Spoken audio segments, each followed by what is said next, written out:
And Abram went up from Egypt, he and his wife and all that he had, and Lot with him, into the south.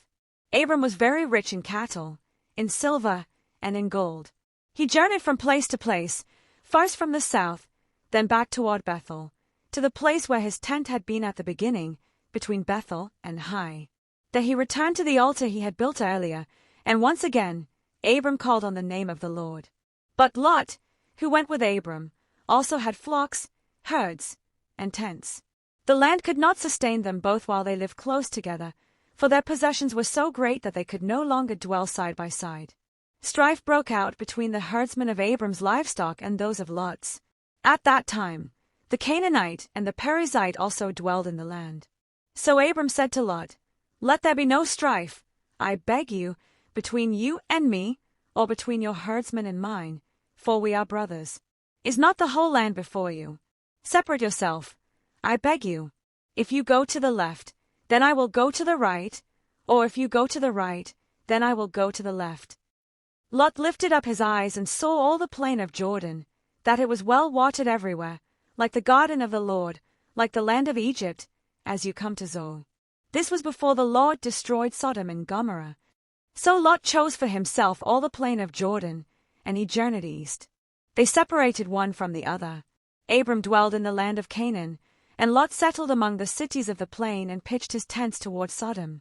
But the men of Sodom were wicked and sinners before the Lord exceedingly. And the Lord said to Abram, after Lot had separated from him, "Lift up your eyes now and look from the place where you are, northward and southward and eastward and westward. For all the land which you see, to you I will give it, and to your seed forever.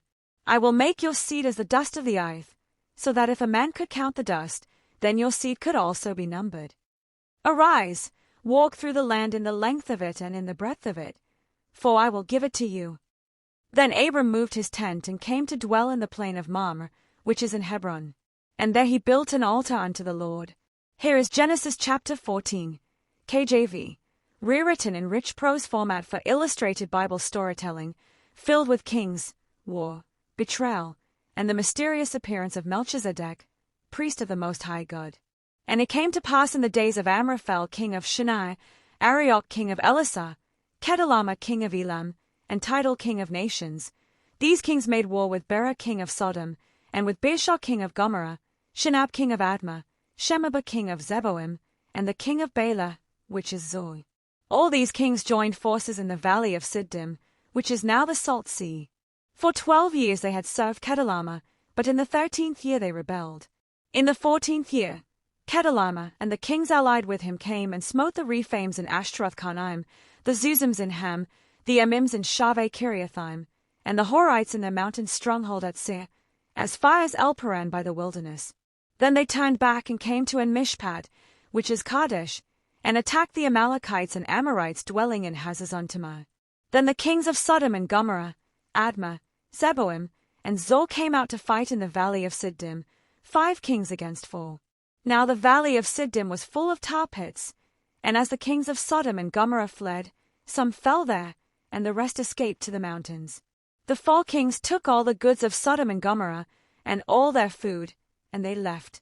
They also took Lot, Abram's nephew, who lived in Sodom, and all his goods, and departed. But one who escaped came and told Abram the Hebrew, who lived by the oaks of Mamre the Amorite. When Abram heard that his brother's son was taken captive, he armed his trained servants, 318 in number, born in his own house, and pursued them unto Dan. He divided his forces by night, attacked, and chased them all the way to Hobah, north of Damascus. He recovered all the goods, and also brought back Lot, his goods, and the women and people. When Abram returned from the slaughter of Kedorlaomer and the kings with him, the king of Sodom went out to meet him in the valley of Shaveh, which is the king's valley. And Melchizedek, king of Salem, brought out bread and wine. He was the priest of the Most High God. And he blessed Abram and said, "Blessed be Abram of the Most High God, possessor of heaven and earth. And blessed be the Most High God, who has delivered your enemies into your hand." And Abram gave him 1/10 of all. Then the king of Sodom said to Abram, "Give me the people, and take the goods for yourself." But Abram said, "I have lifted my hand to the Lord, the Most High God, possessor of heaven and earth, that I will not take a thread nor a shoelace from you, lest you say, I have made Abram rich. He added, Let only what the young men have eaten and the share of the men who went with me, Anah, Eshcol, and Mamre, be taken. Let them take their portion.